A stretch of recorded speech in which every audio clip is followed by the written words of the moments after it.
जब विनोबा जी यहाँ से पदयात्रा करते हुए जा रहे थे गया के लिए, तब वो यहाँ रुके थे। उन्होंने कहा कि ये जगह बहुत अच्छी है, इसको सर सेवा संघ के लिए लेना है।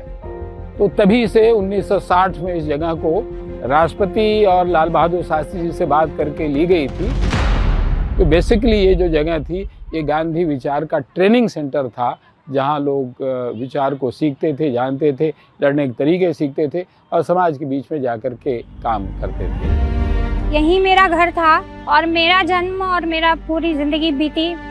इस घर को सरकार ने बिना किसी वजह के कहा कि 2 बजे तक आप घर खाली कर दो, सारा सामान उठा के लेकर निकलो, नहीं तो हम लोग इसको बुलडोज कर देंगे पूरी तरह। आज मैं अपना घर टूटने के बाद यहाँ पहली बार आई हूँ और सिर्फ इसलिए आई हूँ कि राहुल आ रहे हैं। वही बंदा है जिससे मैं अपना दर्द शेयर कर सकती हूँ। जो जानकार लोग हैं उनका ये कहना है कि यहाँ जो है 7 स्टार होटल बनाने की उनकी योजना है। जो जगह है विरासत की है, उस विरासत को उन्होंने ढहा दिया। Have you looked into this matter? Yes. देखिए यहाँ इनका सर्व सेवा संघ था, ये टूटा गया, पर यहाँ एक संस्था है गांधी विद्या संस्थान जी।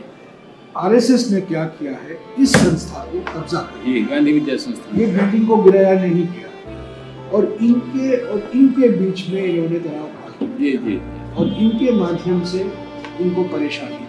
दोनों विनोबा भावे, जी, जयप्रकाश नारायण, लाल बहादुर शास्त्री से जुड़े हुए थे। इन पर इन्होंने कब्जा नहीं कर पाए, पर इन पर इन्होंने कब्जा कर लिया और उनसे तोड़वा इनसे। जी जी। परीक्षण सर्व सेवा संघ प्रकाशन था। सारे देश के 68 स्टेशनों पे रेलवे स्टॉल ऐसा खुद है कि, और वहाँ से 1500 पब्लिकेशंस थे जो गांधी विचार, तमाम जो भी ऐसे लोग हैं देश के, जो जिनको वैचारिक विरासत आप कह सकते हैं साझा संस्कृति की या देश की, उस विरासत की किताबें वहाँ से पब्लिश होती थी और वो जाती थी और मेनली उनकी खुंदक उन किताबों से थी। और रिसर्च इंस्टीट्यूट था जो ICSSR सपोर्ट करता था।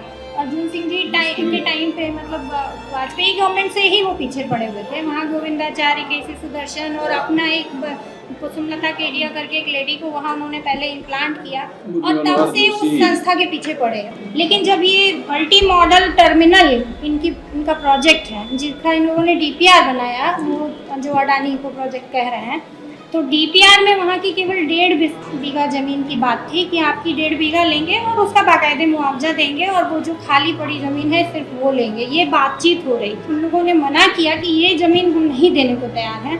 तो उसके बाद ड्रोन से उन लोगों ने सारा चीज़ लिया और लगातार हम लोगों को IB और LIU परेशान करता था परिसर में, और सारा डिटेल लेने के बाद इन लोगों ने अंदाज़ लगाया कि हम लोगों को कैसे काम करना है। गांधी विचार पे जहाँ रिसर्च हो रहा हो, जहाँ से पब्लिकेशन हो रहा है, उस केंद्र को उन्होंने ध्वस्त किया। जब हाई कोर्ट में हम गए, हाई कोर्ट के जज उन्होंने कहा कि भाई बिल्कुल सिंपल केस है, आपको 100% मिलेगा। लेकिन अगले ही दिन शाम को सवेरे बात हुई, शाम को उसने बताया कि नहीं, उन्होंने कहा कि नहीं ये संभव नहीं है। सरकार 13 एकड़ जमीन के लिए अटॉर्नी जनरल को खड़ा किया था, 9 वकील उनकी तरफ से खड़े हो रहे थे। हम लोग कहाँ से लाएंगे इतना?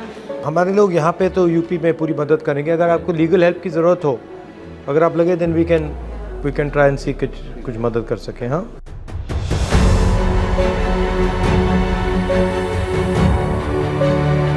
ये जो 3 बंदर है ना, बुरा मत देखो, बुरा मत सुनो, बुरा मत कहो, उसके साथ इन्होंने एक और जोड़ दिया, बुरा मत सहो।